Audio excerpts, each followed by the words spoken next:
It's a very good evening, and as always, I'll be taking off my spectacles and saying, welcome to it. It is the Slicer TV podcast. It is the 24th episode, but obviously, I'm never alone. I'm always with my team, the guy who always keep track of what the date is, because I seriously still don't know.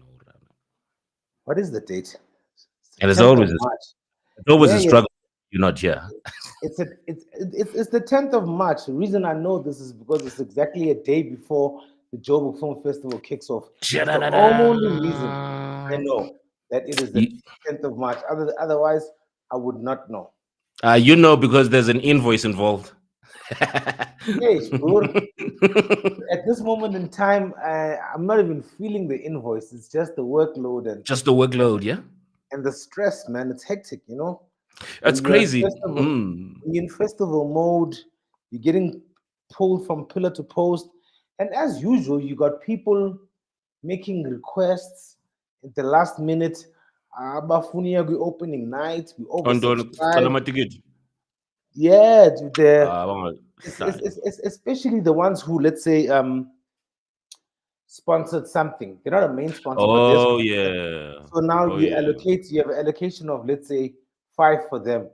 And then now all of a sudden they're like, oh, can Ubani come?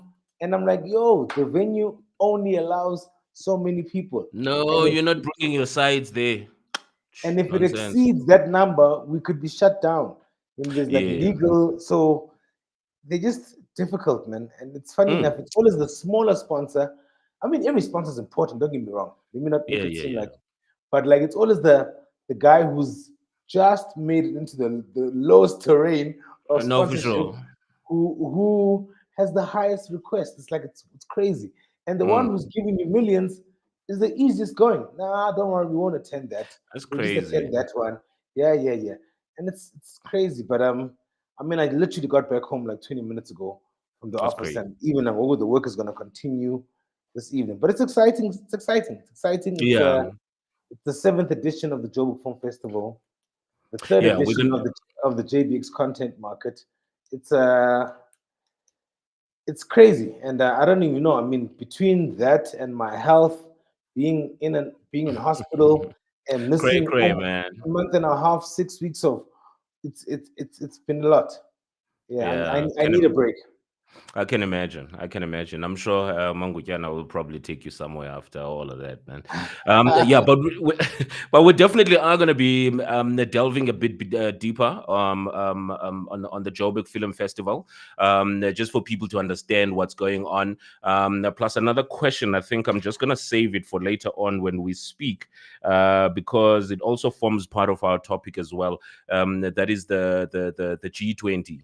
You know, I mean, like, I don't know. It's probably, I don't want to call it luck, but a beautiful coincidence that, I mean, like, there's an event like the G20 that is in South Africa this year and that you guys are hosting. So you obviously will have a lot more people coming from other countries, but we'll delve into that a little bit later on. I just want to note it down, the Film Fest.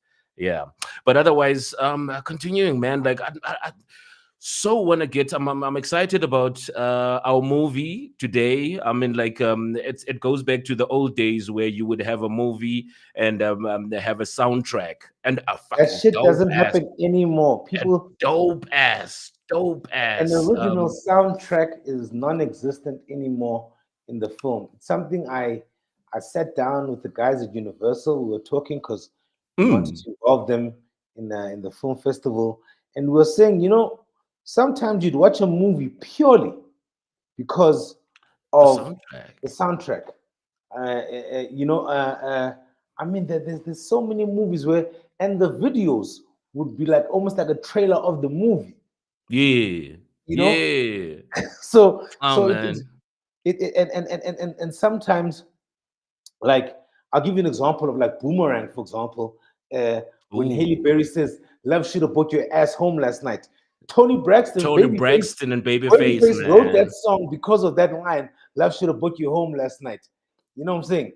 So very interesting. There's a lot that got taken out of creativity, in terms of that. Just in terms of that, I mean, like one line that sticks out in a romantic movie, and an important part of the movie as well, where love should have brought your ass home. Otherwise, we wouldn't have all of this trouble. The storyline would have been different, but we've just, I mean, like, incorporated this thing into very crazy. I look forward to, like, as I say, like, to tonight's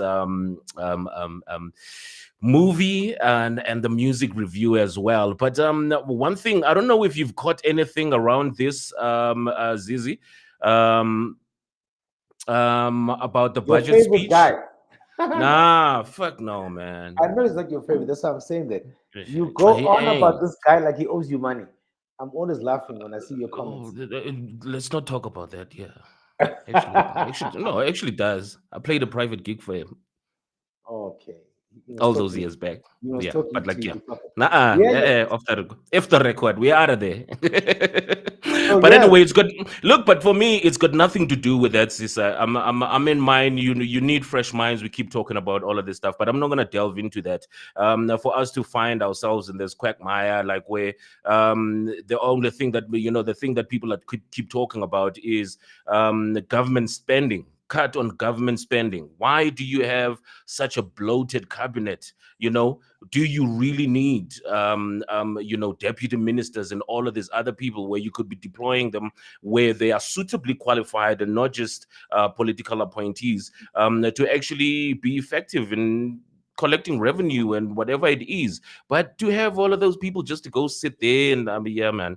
But for me, yeah, that's one of those. I don't even know. How about we take ownership as well?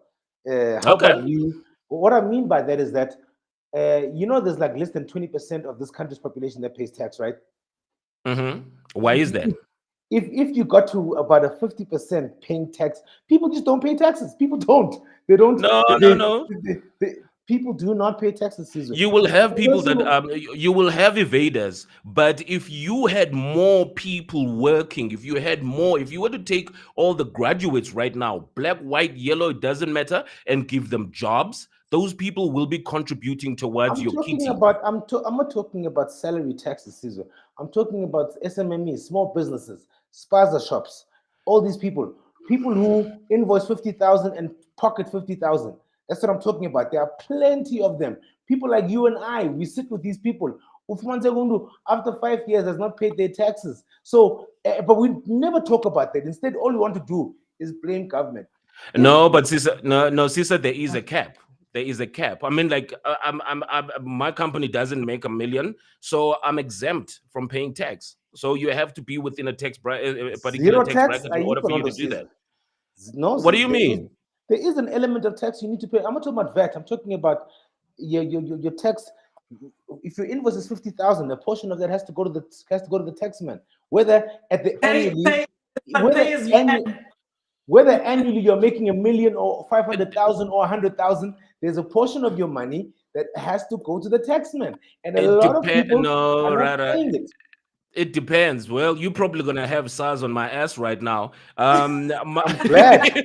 my salary. No. My salary from the SABC gets taxed, and I get taxed like a motherfucker. Okay. This is freelancers. It's 25%. But I'm not talking about employment, Caesar. I'm talking about SMMEs, small business owners.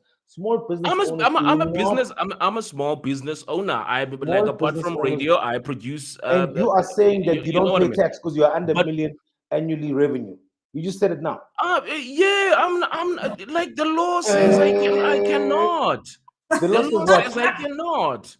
Tobbs, please come in here. Good evening, Queen. Please come in here. Is there any law that exempts any human being from paying a tax even if they earn under $1 million a year? I was going to say SMME right now is just agreeing with you indirectly because we've got to pay tax regardless. There's a portion of your money. If you were to go to your auditor will say there's 50,000 Sisa or 100,000 of this million that has to go. There is a portion of it that has to go to tax. An And amount SMEs are not must paying it. go out to the tax. Thank you. Now, if all those people pay taxes, we wouldn't be worrying about deputy ministers and money, what. If people just took ownership themselves, potholes, that time, tax. How many people? How many people? But You just said but now. I mean, also it's just like have a what? point on this point, Jobana. Irresponsible spending also in at the cabinet level, at all these levels in terms of government also needs to be looked at. There's a lot of money that is being spent recklessly on, it could go into actually making sure that e-service delivery, for example, and just basic things are being covered. So why do we have to, for example, pay tax to make sure that premier on bodyguards is 15? Yeah, they must do things that will make sense. We understand, of course, there are privileges coming with being in a particular position. That one I agree with, but it has to be. It mustn't be overboard, and there must be accountability in how money is spent as well, from a parliamentary level to provincial level and all these levels of government. So Tobbs, like as much as like you caught us halfway, but my point was that yes, there is over expenditure, there is wasteful expenditure. Thank you. Let me note that. Right? But I was saying we also need to take ownership. There are less than 20% of people in this country paying tax, and yet there are a lot of people who are earning in small businesses, whether it's a spaza shop or whether it's a whatever it is. And those people are not giving the government the money, yet they're the biggest mourners. So I'm saying we can't just blame it on government as a whole. Nati was supposed to, but hey, look, they're gonna pay the tax on Yagapo. Do we declare? Are we honest in declaring precisely? Look, I don't know. Like this guy is back. This guy is back and effing with me for no reason. I'm telling you, Forward Movement Entertainment. Go Google, go into CIP PC or wherever. Like I'm exempt from paying tax because of the income bracket my company is at. You have to be making a particular amount of money annually, right, in order for you to pay tax. But you also now here's the thing, Sisa. I understand what you were talking about. It depends on your accountant. Because another thing. Get away. SARS, exactly. That's what I'm talking about. You see, now that's where SARS. That's why it's important for you to do your SARS annual returns, because that's the only time they get to understand and from the revenue that you make from. I mean, on a tavern, on a taxi, right? Those are the people that you are talking to. I mean, like when you look at their expenditure and you look at how much they claim to earn, then that's totally different.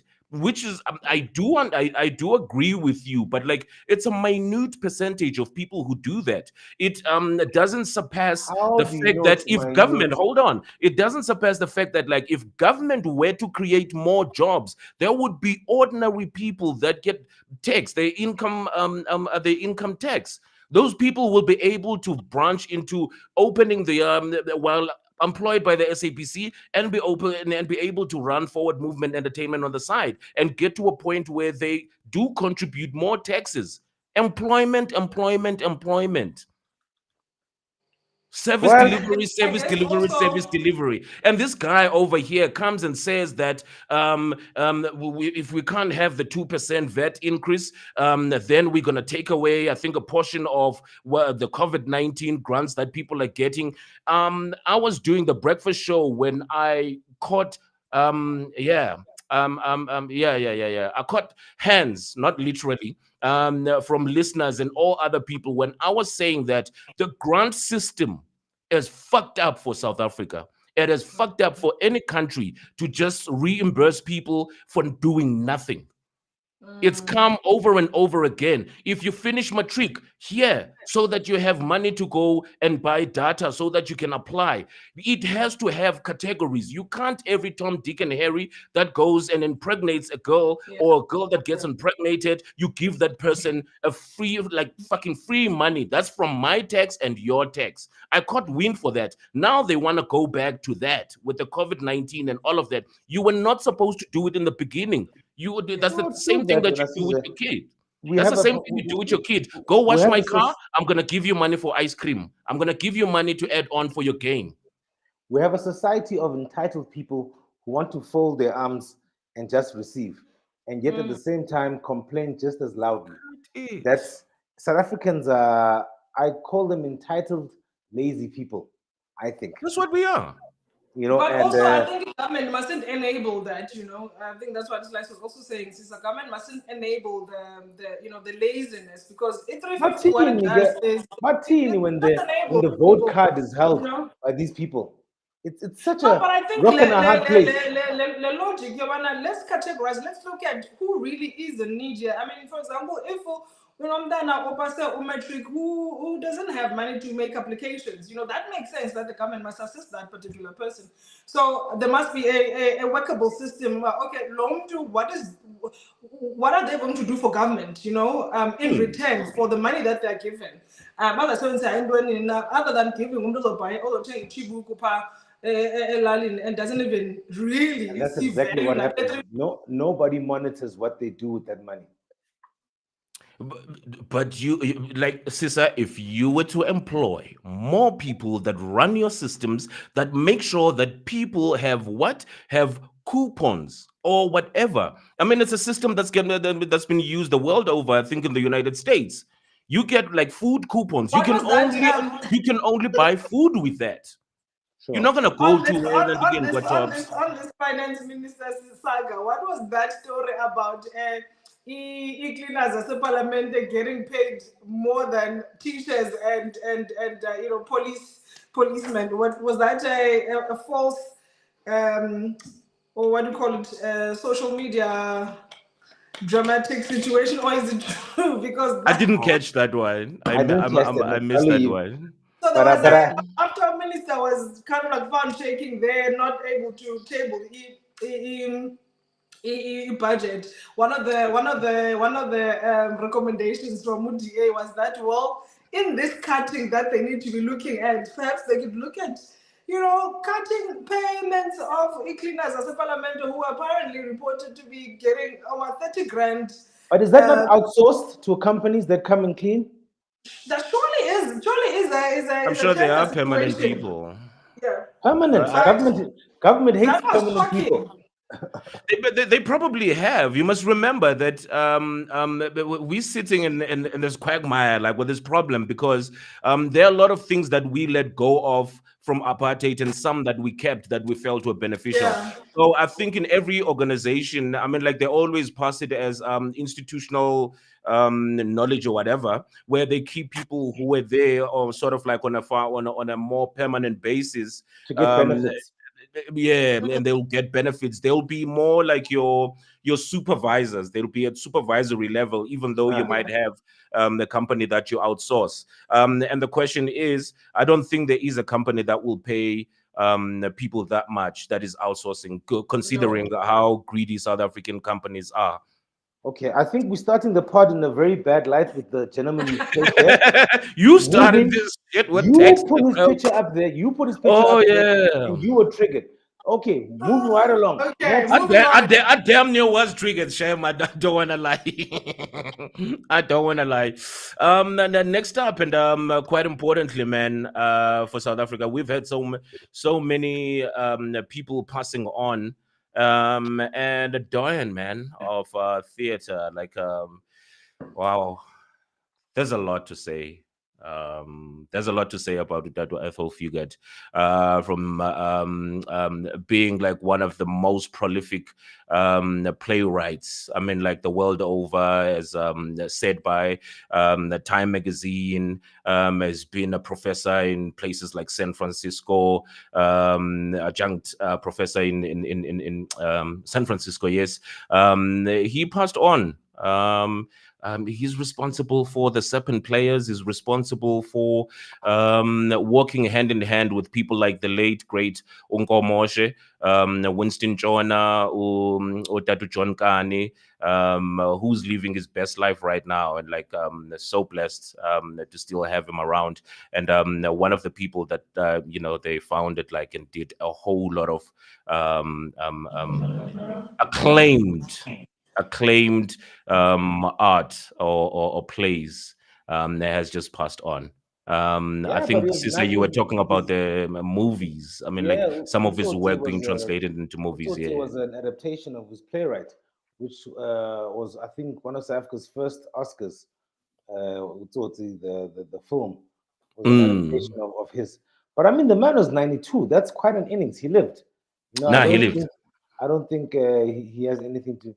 He contributed too much to the arts, especially at a time when, I mean, those guys ended up going exile and getting opportunities to go to the US and stuff through his plays. And so he played a pivotal role, I guess, Yeah, in our struggle and in the arts. It's yeah. I'd say it's what is it? Would it be a tower? Would it be a pillar? Would it be a stalwart? But yeah, he was big. And yeah, Yeah, may he rest in peace, and condolences to his family yeah, and man. contribution. Um, yeah, very beautiful. Can you imagine? I mean, like, I'm just looking at things like fashion, like during this time. That's Tatu John Kani, Ethel, and Ngomo, Yeah. Winston Jonah there. Wow. Like, Yeah, I like that look at picture. the swag, bro. Look at the swag. Guns. Ah, Look at the swag. And these people, yeah. And my dad apparently, I think it was the year I was born. They were going to New York, and apparently daddy of mine was part of the play, one of the plays, and it was supposed to bounce. And this nigga said, "Nah, my wife is pregnant with my first child. I can't go." Yeah. So oh. I've been told about my dad. I'm like, I wanted to smack him posthumously. I was like, should have left, nigga. Could have been living in Hollywood right now. And yeah, South Africans have that home. There's many people I know of who had opportunities to go and work and live abroad, who have just Yeah. like last minute, like, nah, I want to stay Yeah, here. I don't know. South Africans have got a fear of branching out. But anyway, I mean, he they had need his to. reasons. He had his reasons, but yeah, that would have been an interesting life, Sizwe. You Yeah, know. and I'm sure for anybody that I have the book somewhere. Please go pick it up and do read like Athol Fugard's plays. I think it will give you a glimpse into South African history, because what's beautiful about it is that most of them are based on stuff that happened in the townships, and particularly, excuse me, in Gqeberha, of all places. Yeah, For so sure. some of the stories were written around and about the people that actually were leaving apartheid in South Africa. And obviously his works, as we said, like, I mean, like, it's everywhere. I think it was in Standard 8 we got to experience, and we had the pleasure of having Utatukani Nongomo doing the play. Sizwe Banzi is dead for us as students. Yeah, so there's a lot of South African history that rests with his pen. So I guess it will live on. Certainly Yeah, will. but it's been a rough 2 weeks. Quite a lot of passings in Yeah, the arts man. world. I mean, there's Roy Ayers, the jazz musician. Uh, Mm. Everybody loves Sunshine. That's one of my favorite Y- songs. Your Of go-tos. it's like, yeah, it's like the song that just picks me up immediately. There was Angie Stone, who died in a terrible car accident. Also, Mm. Dwayne Wiggins of Tony Tone uh, also passed away a few days ago of cancer. Yeah. Yeah, it's been. Who else? I think there's somebody else who's I'm forgetting. There's look locally, Pam Mabini. Yeah. from PE activists, one of the people who were whistleblowers in the Omotoso case. Apparently, there was an attempt on her life in 2018. And now speculation is rife. I mean, like every publication I've read around her passing on, apart like from the great work that she did, earning a mention from the Secretary General of the ANC, including the president. Yeah, but like there've been speculations of that being a hit, and my question has been like, why would Omotoso? I mean, like he's facing sentencing in the coming Well, weeks or months. the case is still pending. Yeah, yeah, yeah. They haven't finished cross-examining the witnesses and so forth. So the case, but I don't know. Listen, my opinion. This is personal. Someone we know personally. Yeah, So, that's another thing. Yeah. So I until the investigation tells us more, we don't know the reason behind her untimely death and murder. What it is though, it was a murder. It was a hit. Who it came from, we do not know. You know. Yeah, super unfortunate. Gene Hackman, how can I forget? Yeah, he was And his 95. wife. But that one was weird though, man. You know, It was because like very weird. It was very weird. his dog was also found dead there as well. His wife apparently had died a week before he had died. You know, it's something is, but he was very old though, I guess. So Yeah, he was 95 or something like that. But epileptic. to be discovered 2 weeks, yeah, hypertension, Alzheimer's. Apparently, Alzheimer's. to be discovered 2 weeks after death, making it 3 weeks for the wife Imagine. Yeah, there's something off there. There's something off there. Anyway, that's the news of the world. Moving right along. Yeah. Moving on from this very let's get to the music. Let's get to the music. Let's be about the music, man. Let's be about the music. Lift us up, Sisa. Yeah, so I decided to do a double hit this time based on the anniversary of one of my favorite movies and one of my favorite soundtracks, New Jack City. So I'm going to talk about the music right now of New Jack City, 1991, 8th of March, the movie came out, directed by Mario Van Peebles. So I'm not going to talk about the movie now. I'll save that for the movie review. But the original soundtrack, by the way, you know that the soundtrack went platinum, Sizwe, meaning 1 million records. That's crazy. Yeah. Back in that time. Back in that time. And it was 11 tracks on the album. And it had like mainly produced by Teddy Riley. And at that time, if you recall, Teddy Riley was like at the epitome of New Jack Swing, you know? Hence the album was very, I mean, even the title track of the soundtrack, New Jack City, which is by Guy, which is Aaron Hall, Teddy Riley, and the other Hall brother. You know? Him. Damon Hall. Yeah. Yeah. But songs like Color Me Bad, Sex You Up are from the soundtrack, you know? Keith Sweat, There You Go Telling Me No Again. He even performs at the wedding in the movie. You know what I'm talking about, you know? Johnny Gill, I forget the name of his song again on there, but Christopher Williams, Dreaming. Oh, man. Two Live Crew, in the Dust. You know that song was good. And your dick is in the dust. Dust. Remember that song in the movie? And then there was motherfuckers ever. And there was the song which was awesome is that the Troop and Levert song, Living in the City, was actually a compilation of the Stevie Wonder Living in the City, and also a blend of another song, and featuring Queen Latifah as well, if you remember, on that song, with Troop and Levert. But the soundtrack was pretty awesome. I mean, I'm sure you're gonna go play that right after this. But what's nice, like even the movie there's that scene that living just enough for the city I'm living, and that part they're sitting around a bonfire there. It's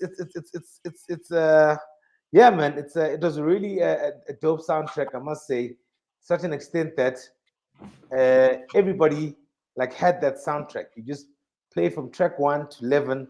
It was really the hit album at the time, which takes you back to like soundtracks are no longer a thing anymore. Where movies, where an album, a soundtrack was made solely around a movie. Movie. Like hence I'm saying, like in the movie, Keith Sweat performs at a wedding. In this movie, Troop and Levert perform in the movie around the bonfire there. You've got the club scene with Guy actually performing at the club, New Jack City, in the movie when Wesley Snipes is dancing and stuff. It's they were part and parcel of the movie itself. Hence, it was a very successful. I mean, you used to watch a movie because of the soundtrack. Yeah. So that's the music review, New Jack City original soundtrack. And yeah, man, 34 years since the movie came out. It was the anniversary on the weekend on the 8th. Damn, that's a long time. Yeah, that's a long time. Well, that's a grown human being, a father. All right. You know what I'm saying? Baba. Wow. So yeah, man, that's the soundtrack. Yeah, man, if you never listened to it, you definitely know songs from there. It was pretty dope. Oh, no, certainly. I mean, thank you for that. So I think it's almost like they're just giving away the movie review for tonight.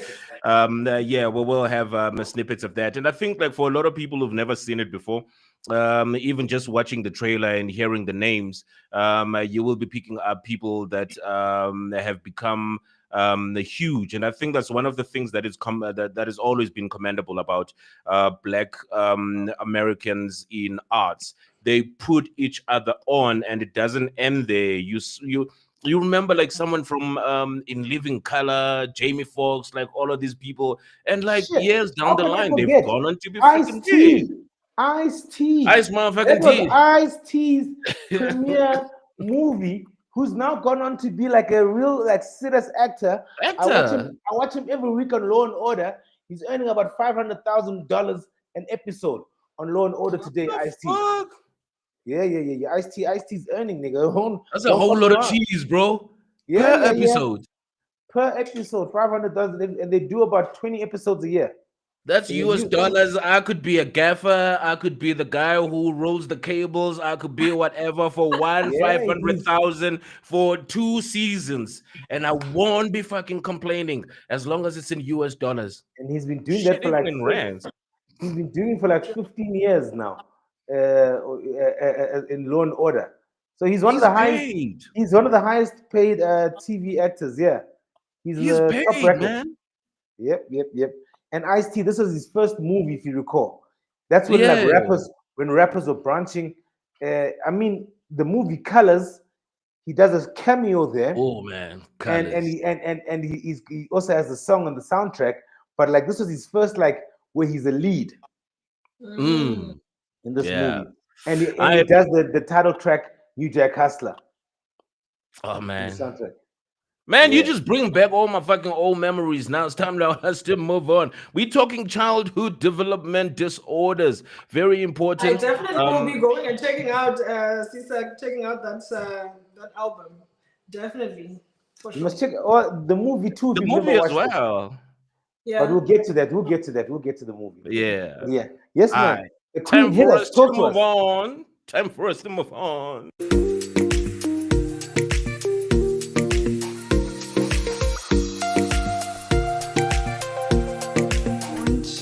Give up on your dreams, don't give up on yourself. It can also be a developmental crisis issue. Keep pushing and stay the course.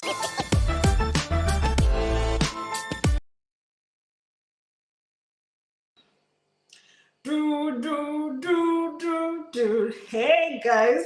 Okay, so today I really wanted to tap into the deep side of psychology, right? Keeping it really serious, especially for parents, and just giving some educational aspect, and hopefully that someone will pick something up and will be able to go and do what they need to do in terms of supporting their kids. So I'm talking today to parents who are raising little ones, right? Your children, they might be in their kind of like just early stages of development. Abanye baqala crash is not slice them over. We have, grade not. Oh man. What happened to grade 13? Yeah, no. I said amaxhagwazana la ndisebenza nawo phaa ndisebenza ngawo le when the university space. I'm talking about my little nunus, So what I want to talk about when I Sisa and Sliso is to just bring our listeners and our viewers to what we call in psychology childhood developmental disorders. We see this a lot, especially in private practice, as psychologists who are in practice. We have a lot of referrals where we get to see young kiddies, whether it's from a school point of view referral or the parent themselves pick something up, they bring this to us. I certainly also have a lot of referrals around childhood developmental issues. And I want to tell you what are the common childhood developmental issues that we have seen in private practice that we continue to see. Some of them are not easy to pick up, but there are signs that parents need to be aware of. And really, I want to call on into action as soon as you identify some of these things. You need to act as soon as possible. Waiting for the child to grow and it's actually very, very dangerous, and it I'm disadvantaged and actually puts the child in a much more disadvantaged position, really. So what are we talking about? When we're talking about childhood developmental disorders, what we are basically referring to is that your child might be affected in the kulangayo. They are affected cognitively, they are affected socially, they are affected emotionally, and sometimes physically. So what are we saying? This child, in terms of a development, it seems like age group, they just seem to be a bit slow, or there's just some things that are odd for this child in the stage that they are in, that they can't master, which we expect them to have mastered at that particular age. Does that make sense? So that means if umntanakho una 3 from a developmental point of view, a 3-year-old child, there are specific skills that they need to master, a 4-year-old, a 5-year-old, njalo njalo, right? And if a child doesn't master those skills in that age group, then we'll talk about things like delay. Maybe the child is having some delay in development, or it could be that your child has a developmental disorder. What are these ones? What are the common ones? The first one is a very common now, but not easy to pick up. Sometimes parents, or when parents pick it up, they think umntana is going to outgrow it. This one is what we call autism spectrum, okay? This is very difficult sometimes for parents to accept when umntana is experiencing it. It's very challenging also because this child is very demanding from an emotional point of view. Autism is very taxing emotionally, mentally, and physically to the parent themselves who are parenting this child. But what is happening umntana on autism, in a nutshell, just to simplify it, what we're talking about and what we see is that this child, they have communication difficulties. There's a challenge around their communication. They don't seem to pick up on social cues that we would expect a child to pick up on, or a normal child to pick up on, right? This is now, when you are communicating with your child, they might not be responsive to you as the umzali. They might be highly sensitive to sensory stimulus. That is, they might be sensitive to light, bright, they might be affected, irritated. In noise, they might get very emotional because they just don't like the sound and how it affects them. They might also be socially awkward, or they might be socially non-responsive. That is, they might not be able to make friendships because they don't realize when they've offended another person, or another friend. They don't realize when they've hurt another person. They're not able to read cues. If omnye akakho happy ngoku, xa hlele kwakhe or menze afile kabuhlungu, they are not able to pick up on those things. So that's a child now who might be experiencing autism spectrum. And of course, I'm saying might because we have to be very careful in misdiagnosing abantwana. And I want to specifically to also say to abazali, make sure that you actually consult professionals. When it comes to child with developmental disorders, you need specialized people to help you so that you can get the right diagnosis, you can get the right interventions in place for your child and make sure there's proper support for your child. The second one, Sisa, that is common is ADD, or what we call ADHD, right? Which basically speaks about issues with attention. You know, I think at Dala, you know, Last and that's because the child, forward, man, forward too much. It's because this child is not very attentive. But also with the ADHD, what is very particular, Payana, what do these acronyms stand for, by the way? So ADD is attention deficit disorder, right? This child has a difficulty with paying attention to details when they're spoken to, when they're given direction, or even just around what they are supposed to be aware of surroundings them, apparently or schooling, right? ADHD, it means this child is very hyperactive. Now, hyper Sisa is a child that will but will jump on you, will sit on you. They have lack of boundaries.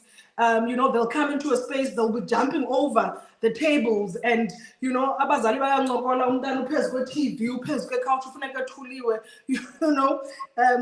And this child is just not able to sit still for just a little bit of time. They just cannot. They get agitated very quickly. They want to move. They want to be playing around and doing things. There's a sense also that this child is impulsive, right? They don't think about you know, they just you know, do things spur of the moment, so they can also injure themselves because they are not paying attention to the surroundings and the environment that they are in. And that also affects them. Or you will find that because the school and pay attention for a bit, you know, ku teacher. So utisha uzawukhala akamamela apha eklasini uyabaleka xa kufuneka behleli benza inap yakhe akafuni ukwenza inap, ufuna ubaleka around, you know, phazamisa abanye xa kubhalwa akafuni uhlala abhale yedwa ufuna ubhala nabanye. That's the child that is very active and hyperactive, and in such a way that it becomes destructive. It becomes destructive for everybody who is in the space with this child, right? So that's the second one. That's ADD and ADHD, which are very, very common. Again, very important for umzali to consult professionals and get the right diagnosis, because we have this now umkhuba ke yenza uthi ngumkhuba because sinalo umkhuba wotitshala abafuna udiagnose abantwana ngokwabo bengakhange bayoconsulta abazali. I want to call otitshala to say, you know, you are not trained to do that. You cannot diagnose a child. You can advise the parent that you are noting the behavior and have the parent go do the right thing, which is get a professional to assist them. But we must be careful in diagnosing abantwana, especially at a younger age. We also see now, so where, you know, teachers and schools, they just put abantwana on medication without parents knowing, you know, and that's not okay, you know, or the teacher will advise the parent, but there's no consultation with the psychologist, with the doctor, with the pediatrician. It's very, very wrong, and we need to be very careful. Okay. The third one that I want to bring very quickly as well is learning disorders. It's very common, this one, especially when your child is starting now formal schooling. They're going to, you know, grade 0. They're starting to have formal education, grade 1, you know, grade 2, grade 3. Now you start to pick up that a child is having some learning difficulties. What are we talking about here? You know, the reading. The child is struggling to read and articulate amagama, you know. Learning difficulty because the reading aspect of it is becoming difficult for the child. Or kuthiwa umntana is having difficulty with numbers. Uyawatshintsha o-5 ababhale ngathi ayitshintsha ayijongise phezulu, you know, laa ndawo imgobo nqopha. And you start to see those unusual things. Okanye struggling to just make sense of numbering. Is that a part of dyslexia? So yes, so that's a part of dyslexia, and dyslexia is divided into different aspects. So you have the one with the language or the reading part, and then you have the part with the mathematics, right? With maths, or you have the part of dyslexia with writing, where the child might be okay with reading and their maths is fine, but their writing is very bad. And when they're writing something, it doesn't make sense for a teacher to read and mark it. Even at home, they can't see, you know, what's happening because umntana is jumbling amagama. So uba ufuneka abhale in a line, angakwazi ubhala kwi-line i-word abhale phezulu nasezantsi, ufumanise uba you can't spell out the words properly. So that's a form of dyslexia, and it falls under what we call learning difficulties or learning disorders, right? Wow. And then you have the common one also is and some lena ke abazali bayathanda uvele bathi hayi wethu uzawukhula uzawuba mdala and it's going to go away, and sometimes it does, sometimes it doesn't. So again, you must also pay attention to this one. It's speech disorders. Right? How many of us know statarisha esikhule eteketa okanye ethintitha, right? That falls under the speech disorders because that person struggles to, you know, formulate sentences like a normal kind of a child who will be able to express themselves, you know, and talk openly and without difficulty. Or ube khona abantwana bakuthiwa bayateketa the lips, you know, to a point that they can't even sound the words properly, right? It can also be very difficult then for expression. Presentation, or you know, they have to stand and present their work which knocks on confidence.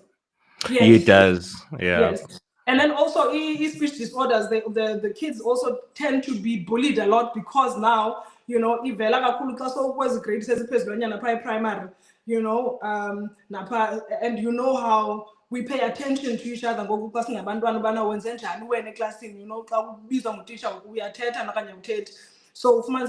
that child might also be bullied for how they are not speaking properly or normally. Mike Tyson, that was the main drive afunde better bandu was his speech. What you go kugezela Mike Tyson wafunda boxing wabathetha goed emva koko. You know wayehlekwa nagqoza babetha. Yemsek man. Yes. You know, and then what happens is that when it comes to speech disorders, what happens is that children tend to have coping strategies. So sometimes coping is fighting back, you know. So that okay is a leg. Then another one that is not common with speech disorders is this thing that we call selective mutism. Lomntana uvela thula angathethi kwa uthetha uyabizwa akathethi uxela into akathetha, non-responsive when it comes to language, verbalizing or communicating. They just don't talk to a point where umzali thinks lomntana inoba mhlambi kwenzeka ntoni, and here there's a lot of things that umzali needs to be paying attention to. It could be that your child is having hearing problems. They can't hear. They have a problem with the ear. So you need to go and check them because speech is one of the important aspects of development, you know, where you can actually help your child to develop language. So one of the things that we will do as psychologists is that before we even give a diagnosis, we always have to rule out the medical side of things.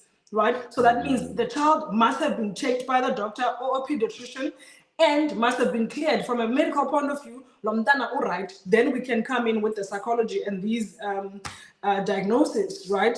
Because if cookie medical issue, then there's your problem that you need to sort out first. So for example, we know that they will have a speech issue, right? that means their hearing must be sorted out first. They must be assisted, you know, and there's a lot of technologies now also abazali that they need to understand. I mean, our hospitals are brilliant. We have brilliant surgeons and doctors who are specializing in these things. Bonio as well, you know, might be affected as well. So all of these things we need to pay attention to. And then the second last one is intellectual disability. This is a very difficult one as well, because now umntana is behind kakhulu kulena level, to such that umntana akho mhlambi una 7 is supposed to be starting school, but behavior yakhe from an intellectual point of view, from a physical point of view, from an emotional point of view, ingathi ngumntana na 3 una 7 years, but behavior yake is a 3 years old. So that means behind kakulu, this child might be having intellectual difficulties. Abakwazi ngoku mhlawumbi umntana befana uba ngoku uyakwazi uzinxibisa slice, uyakwazi uba aziyele ngoku ngasese ngokwakhe, you know, without uncediswa athi uba ndifuna uyozonza ngofuna ukuthi once angakwazi uzenza ezo nto, the basic things that the child is supposed to master, you must know that it could be that your child is having intellectual disabilities or difficulties, limitations intellectually. This will also be picked up at school, where your child will have that's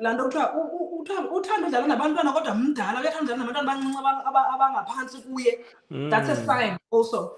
When a child is liking to play with smaller children compared to age group yake, it tells you bana urelate naba more than intanga zakhe, from an intellectual point of view. So that's something that you also have as a parent, you must watch out when it comes to your child.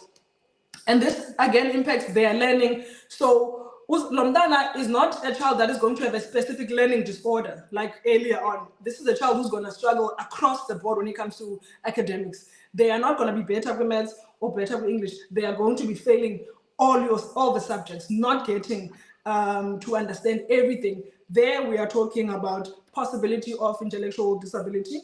Is there a way to fix that? Say that again, Sisa? Is there a way to fix that or remedy that, by the way? Okay, I'll come to that quickly. Let me just finish off this one. The last one is the behavioral disorders. This one is also it's not understood very well, especially as Lalina says, because this is the child who gets in trouble with the law, with the rules, doesn't follow rules, conduct behavior. That's what we talk about. We talk about oppositional defiant. This is a child who's always breaking the rules that school uyalwa every single time. Akamema go teacher, and it becomes chronic le behavior yakhe. And this as a child who is going to end up a banka iskolo engayi eskoleni, because it's a child that doesn't want to be under a rule, right? Want to be you know, and follow certain rules. They become this child who's violent, right? Because they just cannot follow rules, and they will end up, some of them, in what we call the juveniles, because they are the kids that will end up breaking the law. They can't follow rules at school. In primary, parents believe that they're going to be ending up they even quitting school, you know, at some point, because they're not going to be able to keep up with the academic side of things. Baza end up break a law and having to be disciplined. Of course, unfortunately, end up because that child has what we call behavioral disorders, and it's a chronic issue that one cannot really get assisted with, especially if I immediately, as soon as possible, and get proper interventions from the child. So those are the typical ones. There are many other developmental disorders, but I just picked one that we see a lot as psychologists, that we interact with. And I can tell you now, there is a child who is living with autism spectrum. Children with autism spectrum are very intellectually, highly intellectual. They are very smart kids. They just have a special way of doing things and understanding things. Children with ADD as well have found to be very smart kids. Again, they just have a special way of, you know, approaching life, and understand.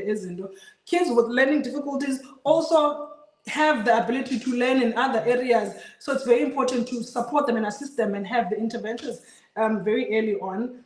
And then again, the last two, I put them at the bottom because those are the difficult ones to really change, Sisa.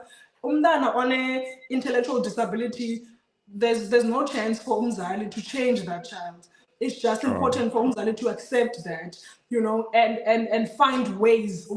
How can we assist this child? I'm not frustrated in a system. For example, that child is not going to make it to certain grades because they have intellectual disability. So we see Ayers not only intellectual disability, who's end up and a dropout out of school because as the grades go, they require high level thinking, high level engagement, discipline, and all of those things. And zonke zanto, they require cognitive ability, emotional ability, social ability. And umntana on an intellectual disability doesn't have the capacity, which is also very important for abazali to know very soon, to accept the diagnosis so that they can come up with the right and right approach, because uzawuend up frustrated if you force them system abangabelongi kuyo. And also it put a strain on teachers when you have kids in mainstream, for example, who are supposed to be in special settings. It's very difficult for teachers about mainstream who are not trained to deal with specialized kids, or kids with special needs. So it's very important that I think even the government needs to do something, because I know that special schools are very limited, very, very limited. It's very difficult to get your kids into a special school. So a lot of and expensive, most of them. Very expensive, so very expensive. So these kids end up being stuck upper mainstream until akazukwazi ukuya ku-grade ethile. So agcina until abe mdala, and then iyamtyekeza the system because there's nothing else that can be done. And utitshala can only fail your child so many times, really. So that today, that was my story around the developmental disorders that as abazali we need to be aware of. And I think what I want to encourage Sliso is abazali must not make it about themselves. It's about the child. It's about supporting the child. I know sometimes abazali will be feeling ashamed, will be feeling a lot of these emotions and feeling as if they failed at something, feeling as if it's their fault. But as umzali, you have to come to accept your child for who they are, so that you can be able to assist them realistically. Wow. And I think on a Tobbs, now that you broke down all these things, I think there are a lot of adult people who are walking around with autism unaware, who are walking around with ADHD unaware, people who are socially inadequate, people who are a one-trick pony. That's usually autism. They're either terrible at everything else, but very good at that one thing. It could be maths, it could be accounting, it could be even being a doctor, but then outside of that, they just horrible. They're not good. Reminds me of The Good Doctor. One of my favorite series of all time.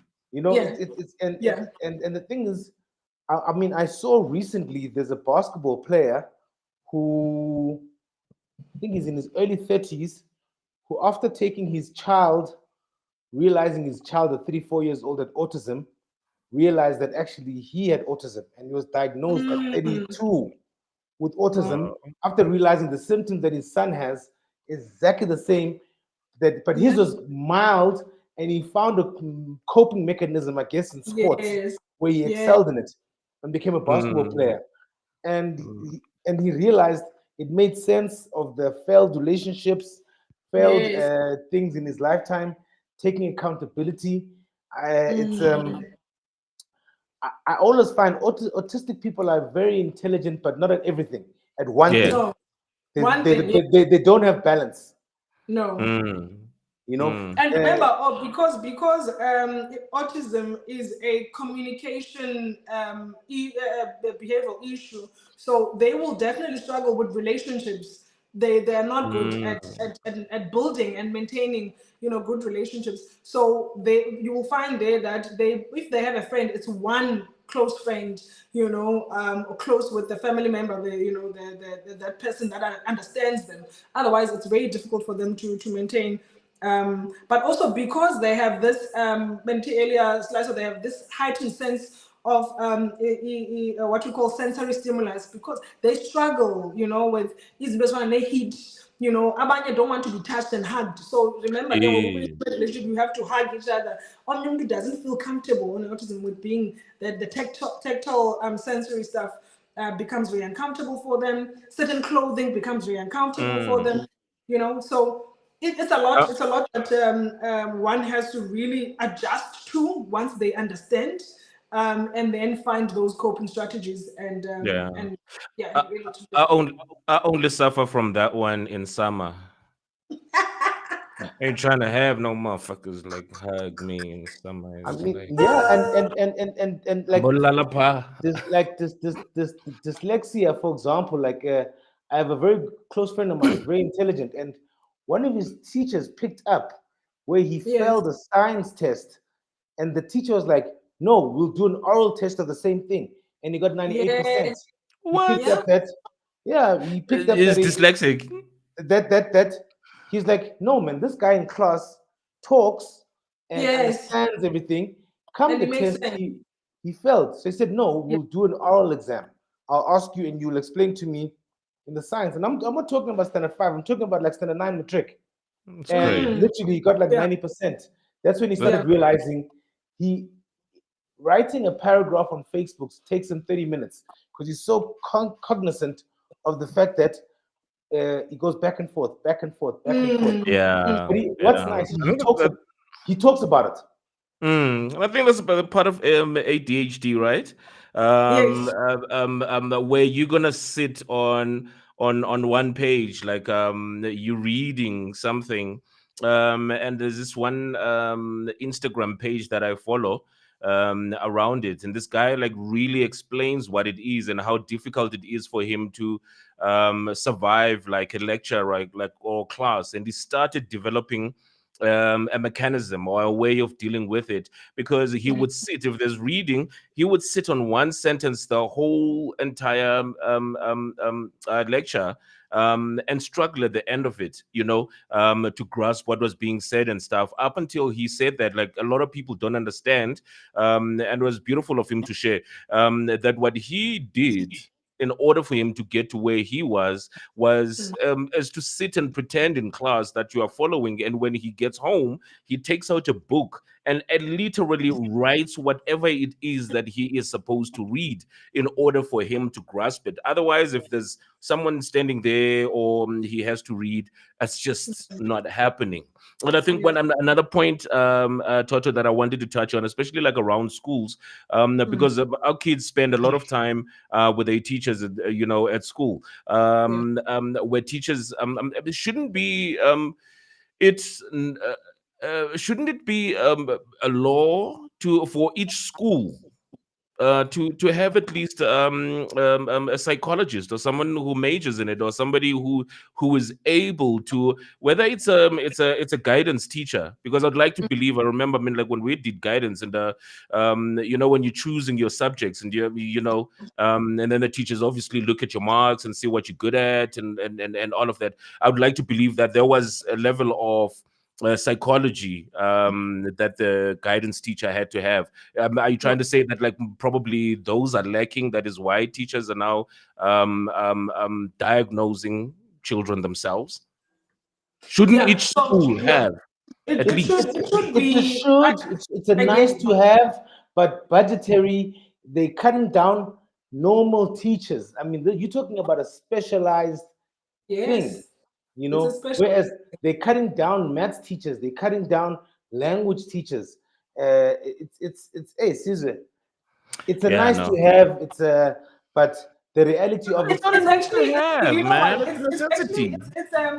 it's not a nice to have, Sisa. It's actually it could help the government a lot, if they did have these specialized people in setting, because that person could assist very early on, instead of having umntana stay for a very long time, struggling to teacher, getting frustrated and all of that. So what do? You declare a 10. So do you declare a 10-year-old a menace to society? The one that No, doesn't but take what would that's happen so is hard. that, let's say for example, abantwana abaqala isikolo grade let's say grade what is it, grade 1, right?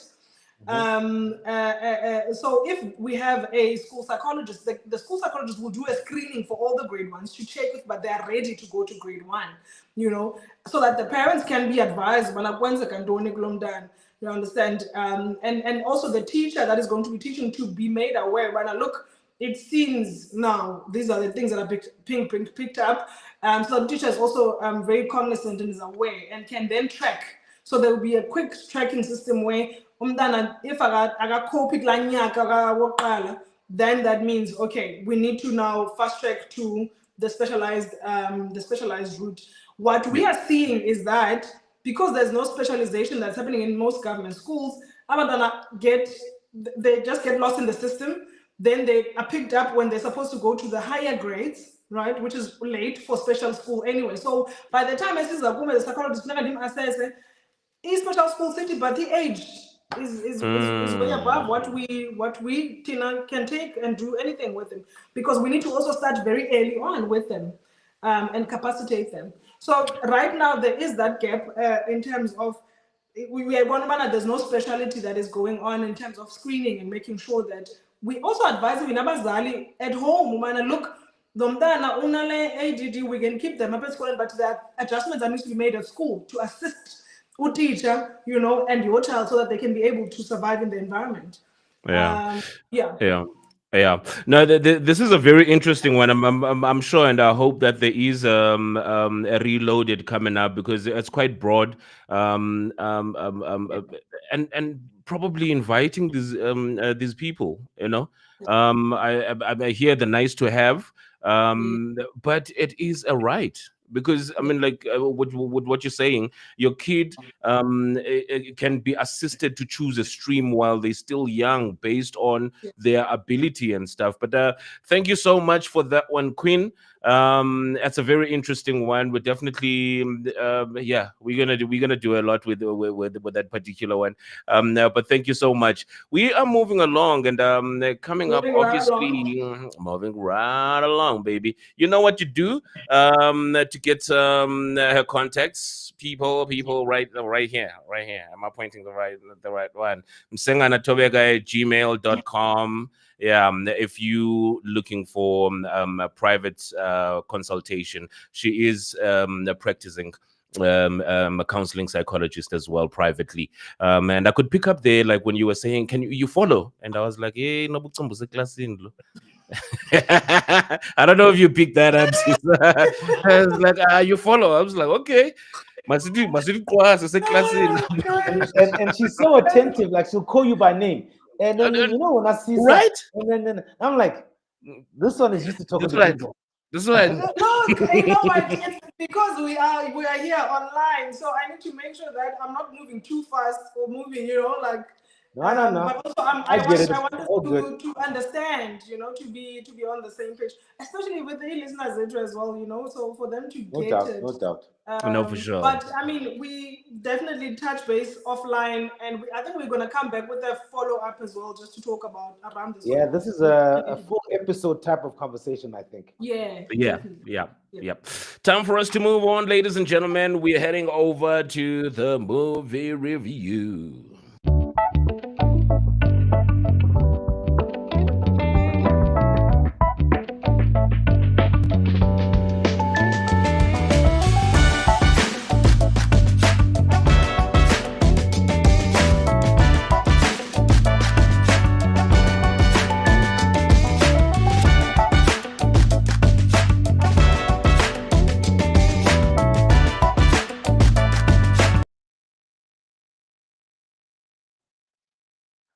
Well, no need to guess the movie of the freaking week. The movie of the week is celebrating 34 years on our screens, and that is New Jack City. New Jack City, my word. When I think about it now, it came out in 91. I was 9 years old. I had no business watching this movie at that age. But I can tell you for free, I definitely did watch it, and it made whatever sense it made to me then, whether it was real sense or no sense. But as time has gone on, a quick synopsis. So basically, it is about the surgence of crack cocaine on the streets of America. Crack cocaine being an offset of the actual cocaine powder, but it was a cheaper product which literally took over the black low class, middle class, ruined a lot of families, got a lot of black people into prison where they were given sentences. They used to call it Reaganomics because Ronald Reagan was the president at the time. Uh, but a lot of things happened around the crack cocaine pandemic. You know, it's weird because cocaine had been a so-called pandemic, but it was a rich pandemic. You know, this one just literally eradicated black people. You know, it killed families, it sent fathers to prison, it gave birth to crack babies because when they were cooking the stuff, making it, inhaling the fumes, abandana bazala bene, deformities and all the above. It's actually a very sad history of Black America that you'd say white America turned a blind eye onto, by the way. Anyway, so New Jack City is a fictional movie, but very real. You know, so the synopsis of the movie is about the come up of a street hustler named Nino Brown, perfectly acted by Wesley Snipes, by the way. Come up gang, and they discover this crack that just takes over. It multiplies their money, and obviously, with anything to do with money and drugs, violence comes. Yes. So Nino Brown becomes very popular. They do what happens in Hillbrow when they people say they take over buildings and they own buildings and they have this drug occupancy of in Harlem, New York, and so the movie is about this drug dealer who's doing all these bad things, and then a special team detective police unit is set up with Ice-T being the lead detective, his captain being Mario Van Peebles, who also happens to be the director of the movie. Now, okay, I'm still in the synopsis. I'll get to Mario, and then uh, within the story, there's certain characters. So there's a character of the drug addict who is played by Chris Rock. His name is Pookie, who's the drug addict who's reformed and goes in to be an undercover. But obviously, you know, once an addict, always an addict. But like Chris Rock played, they always say comedians tend to be great actors because they're good at uh, uh, uh, uh, um, acting as other people. What's it called again? Imitating. Imitating it. Yeah, they're very good at imitating, whether in voices or walking. You know, so they tend to be very good actors, so they can portray the crackhead. They can portray the, you know, Chris Rock. I mean, it was 91. I was even saying that if this movie had come out like today, for example, Wesley Snipes would have definitely been nominated for an Oscar for Best Actor. He killed. Chris Rock would have definitely been nominated for Best Supporting Actor. Back then, you know, it was very streamlined black nominations, truth be told. You know, it's the movie was made on an 8 million budget, you know, and yet grossed over 48 million. So it was quite a hit, Okay. you know. And what's also pretty crazy about the movie is that so back to Mario Van Peebles, who actually acts in the movie too, but also is the director. Mario Van Peebles is the son of Melvin Van Peebles, who was a black director in the 70s, 80s in the black exploitation. As a matter of fact, Melvin's first movie is the soundtrack was done by Earth, Wind and Fire. Literally, he introduced Earth, Wind and Fire to the world. His father, Melvin Van Peebles. So, and I always thought Mario was like gonna be like at that time it was Spike Lee, Mario Van Peebles, John Singleton. You know, even after this movie, Mario and Van Peebles did Posse about Posse, yeah. the Black Cowboys. You know, but somewhere along the line, I don't know what happened to Mario, man, because I really thought he was like he was like royalty. black film royalty, you know. And so anyway, he directed the hell out of this movie. I mean, it's such a clear depiction of what really happened. And it's in 90 minutes. It's not a long time to tell a story over 5-10 years of how a kingpin can go from nothing to become ruthless and brutal in Nino Brown, and how he can influence his community. And I mean, they took from things like Godfather, but subtly so. Like you wouldn't like pick up that, oh shit, okay, be a man of the community. At Christmas time, give food away, pretend you the giveaway guy. That time you are brutal in the background, murdering and killing, and the problem of the community. You know, like New Jack City is in my top 10 movies. You know, it's I rate it as high as Boys in the Hood to me, because Yeah. it's like it's such an well shot as well. I must say, Warner Brothers really didn't shy away from giving the money to make the movie. And it's 34 years now. And if you've never seen it, really do watch it. And I mean, like, Wesley Snipes was like his breakthrough movie, you know, this one. And what is so strange is that like it made them this ruthless guy, and then his career from here came on to being the hero, Passenger 57, you know, and then Blade, and I mean he really became like superstar, you know, Wesley Snipes. After this movie, like really benchmarked him, and yeah, man, it's I stumbled upon it on the weekend that is 34-year anniversary of New Jack City, and I was like, well, you know what? For once, I'm gonna do the movie review of the same movie and the music review of the soundtrack. So yeah, New Jack City. I mean, I don't need to give it a rating, but that's like a straight 8 out of 10. It is a classic. 8 out of 10. Yeah, yeah. Wow. Okay. Wow. Okay. Okay. At 10 least out we of agree on something. 10 out of 10 is hard to come by, my friend. You know? It might be a classic. When you said top 10 in your list, I thought it's going to get like a 10 out of 10. No. It's a 8 out of 10, or maybe even an 8.5. But there are aspects of it that deny it a 10 out of 10. Okay. The negotiators would say 8.5. So we'll stick to 8.5. Because I'm leaning towards that as well. One I'll of the take most that. brilliant movies ever, man. The time for us to actually just check out the trailer, and then after that, just try to find out what is going on with the Joburg Film Festival that Mister Over there rushed home from to be with us. But let's check out New Jack City. Living just enough. Wesley Snipes. We will own the city. Ice-T. Alan Payne. Chris Rock.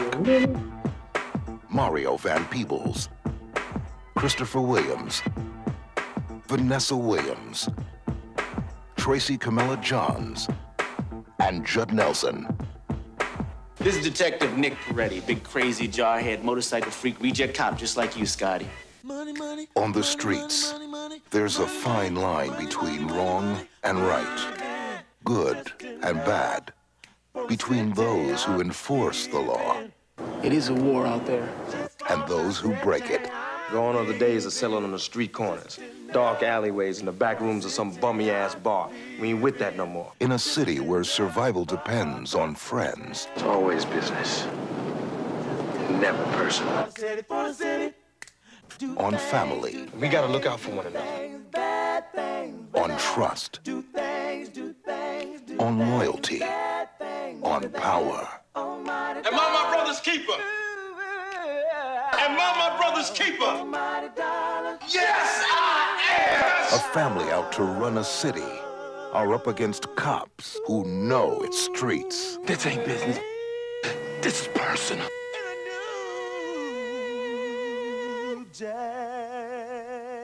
This is big business. This is the American way.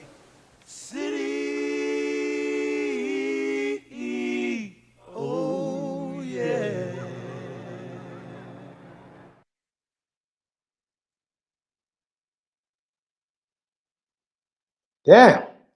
I feel like watching that tonight even. Yeah. Have you ever seen it, Toto? No, I definitely haven't seen it. Oh wow. Definitely must see. Definitely a must see. Just Yeah, from yeah. the trailer, you could see, but it's very interesting. It's intense, no doubt. Crazy, Yeah. crazy, man. Almost ahead of its time type situation. Right? In terms of Yeah. the story, because they still tell those stories now. I mean, like you go watch Power, you go watch, like with that whole giving back type of stuff. It's done now to entrepreneurs that are coming up, rappers supporting sports stars to give them like sponsors and stuff like that. But at the back of all of that, it's some ruthless ass motherfucker that's like running the whole The shit, and hush money, it's killing a whole lot of people. the fronts of the club, Gandhi, there's money in the Yeah. bag, cleaning of money. Yeah, he ran the organization like the mob, literally. And it appears like some of y'all in South Africa have learnt as well. I mean, like if you look at the whole club, that club thing that was Yes. going on, and business people, and even paying what you call that thing, protection fee, Protection and fee. all of that, because these are people at the end of the day. I remember I was watching, like, just quickly, I was watching this a random clip about this taxi boss who was talking, supposedly church going guy, stand-up guy, all of this stuff, and you find out that the very same people, the group of people that say that, like, he's a stand-up, kind of like community guy. There are people who say yo was a Sunday, yo was a mosh, like type of thing. And I think even with the one that just recently got shot in Ekundabagaz in Pataworth Yeah. Upar, a former teacher, and a lot of people saying that, like, no, we don't pay protection fee and blah blah blah and all of this stuff because of this guy. And other people are saying, no, this guy killed at least 12 people. You know what I mean? So it's very interesting what people learn. Time for us to move on. We almost overtime, Yeah, and we are way over time. No getting doubt. into this one to lead us, Zizi. Today is the 10th. Tomorrow is the 11th of March, and this thing is going on until the 16th of March. It is the 7th edition of the Joburg Film Festival. So Sir. yeah, so on the 11th of March is going to be the opening night and the premiere movie of the film festival, all happening at Nelson Mandela Square in Sandton. That will be tomorrow evening. The premiere movie is a movie, the documentary called Ernest Cole. Ernest Cole was a photographer, South African photographer who went to the US, died in 1990, but he was a famous, dominant photographer. It was also premiered at the Toronto Film Festival, but it's going to be an African premiere at our festival now. Ernest Cole, a black photographer who lived his life in New York. That'll be the only movie showcasing tomorrow at the premiere. Then on the 12th to the 14th at the Center Convention Center will be the JBX Content Market, where is the industry program, which is the B2B of the market, where you have the producers, the filmmakers, the finance people, the broadcasters who are buyers of content. You will have the guys like IDC, so they'll be who are there for funding. There'll be lots of panel discussions across the day on various topics and aspects of the film industry, basically to educate and interact with the crowds. There's also the JBX Youth, which focuses more on the up and coming new guys who have just come up out of school, and the young directors coaching on how to turn your script into something that will interest the likes of a DSTV, MultiChoice to take on, teach the people what it means to have a license deal or commissioning deal. All those kind of master classes and conversations will be happening. And then also there'll be the meetings that will be happening between all of these various people. There's the guys who are selling content to the buyers, and people can attend if you go to our website, www.joburgfilmfestival.co.za, that we keep showing on our screens here, and you can actually buy a badge to attend and just to experience the flow at any given time, there's not less than about 500 people on the floor at the convention center. And I mean, you can, from a badge for 3 days is 1,500 for 3 days, but also gives you access. So obviously, the film festival will be showcasing movies throughout the whole entire week at 5 different cinemas: Theatre at the Square in Sandton, Hyde Park, New Metro, Artistry in Sandton, Black Brick Hotel, the Biscope in Stanley by Auckland Park, and the Forge. That will be our screening venues, showcasing a minimum of 4 movies a day. People can buy online. A movie ticket is 80 rands. When last did you hear of a movie ticket being 80 rands to watch? I mean, that is very expensive now, but because of the festival, we're selling movie tickets at 80 rands. And whether you're a movie lover and want to just watch first time movies, because all these movies are all African premieres, never seen before. I mean, there's a lot of documentaries, a lot of feature films. Some of the documentaries, one of them is called Band. Band is about, there was a movie, Ken Kampu, in 1971 called Joe Bullet that was showcased once and was banned immediately. It had Abigail Kubega in it and stuff, and it became banned. So the documentary is about Band. There's a documentary about Happy Sindane, by the way, if you remember him, the young man who decided to go to the police station and say, there's a documentary about Happy Sindane. There's quite a few documentaries, quite a few. I saw a lot of stuff about from South Africans. I think there's one that comes from Cape Town or some director from Cape Town and stuff like that. But it's all very interesting stuff. So most of the films, I'd say 65% are South African films, and the others are African and international. Also, the recently short film that was nominated for an Oscar, the South African short film that was nominated for an Oscar now at the Oscars, I just forget the name right now. It's also going to be showcasing. We're also going to be showcasing that movie as well. Man, there's quite a it's like over 60 movies that are going to be showcased over the. So I mean, it's literally, if you're a movie lover and don't care about the business, you can also buy a festival badge and go and watch 20 films over this period. It's I think we are currently probably the fastest growing pop culture event in the country now. It's the 7th edition. So yeah, we keep growing, and our main partner is MultiChoice, of course, who's our biggest. But we do have other sponsors like the NFVF, IDC, the Gauteng Film Commission, also one of our sponsors. So yeah, it's the build up is done. Now the work is just starting. Yeah. I think. Thank you, Zizi. The G20, which we're supposed to talk about, anyway, just a bit.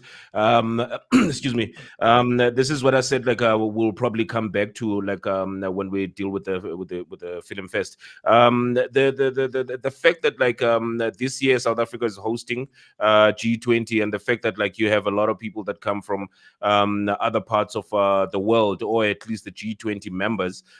That are in South Africa throughout, and it's something that's going on for a year, and it coinciding with the Joburg Film Festival. So you're probably expecting more feet at the door and tickets and to capture those people, or to introduce them to the Joburg Film Festival or our film industry. Yeah, definitely. I mean, the convention center is going to be buzzing that week. So, I mean, the G20 actual event, I think, is in November or October, later in the year. And recently was the ministerial element of the G20 that is still coming. Strangely enough, G20, you know that Viola Davis shot a movie in South Africa last year called the G20, where she plays the American president. It's coming out on Prime now in April. In April, she plays the US president. It's called G20 because in South Africa they host the G20, and then they hold all these dignitaries hostage. And she, as the president, former Army Ranger, does the saving. Almost like Angels Has Fallen, like that. It's coming out next month. That's insane. It's called It's almost G20. like a. It's almost like what's this what's this series now? Oh my gosh. That just played now something day with the. I'm so old. I'm thinking of Dustin Hoffman. who's the who's the guy? Very prolific actor, man. There's a series now that was on Netflix. Something Day, Zero Day. Oh, with Robert De Niro. Robert De Niro, yes. Yes, yes. When you look at the depiction there, it kind of like it draws a lot from what is happening. It's very interesting how um, uh, um, today's events, like mimic art or the other way around. Yeah, no doubt, no doubt. But Yeah, yeah, man. that's all from the Joburg Film Festival. Go buy your tickets, do attend. You are more than welcome to just walk in and buy a day pass and be one with the people in the film industry and see what it's all about. That's what's up. Anything interesting for anybody? Oh, by the way, speaking of the Joburg Film Festival, tomorrow between 1 and 3 o'clock, don't forget there is an interview that will be on Umhlabweni FM around the Joburg Film Festival. So, yeah. It's going to be happening. It's going to be at 2:10 tomorrow. And I believe they're talking to the founder, Tim Mangwedi, yeah. Tim, yes. All right. So yeah, be on the lookout for that one. But Zizi, wish you all the best. Probably will be seeing you tomorrow. Yeah, because I'm definitely coming through. And I will cover Wednesday. that obviously. I'll see you on Wednesday. Wednesday, yeah. This guy. He's so eager. You see, he's so excited. He wants to come tomorrow already. Hey, I know. I mean, you know what's crazy is I actually set up an appointment with the guy, and I said, "No, I'll be in Joburg tomorrow." Now I need to move. Now I need to move the damn meeting. Well, But guys, thank you. You will be in Joburg. Mentally, you are there already. Already, yeah. And speaking of festivals, man, like we probably will check it out as well. My boy Tinaga Nceba Mkolomba, always been behind the Eastern Cape Film Festival. I think it's going on between the 21st. It's a weekend, so we will probably do a little short clip that we'll put on social media about that, just to support as well. I don't know whether he's going to be coming through for this one, but yeah, there's a lot going on. Thank you guys. Thank you, family. Yeah, all good. It's been swell. See you in 2 weeks' time. I'll be dead tired by that time. You will be very refreshed and like the good kind of tired, man. Right. Okay. Yeah. A good thing that you quit that thing, man. Like, congratulations. We're on to over 2 months now. 0. You are not even on 0. You're on water now. 0. Yeah. We're trying to lock a sponsor for that one. We can't be swinging out like branded bottles on the podcast. Thank you guys. Have a great evening, and thank you for tuning in, you peeps. Love you. Peace.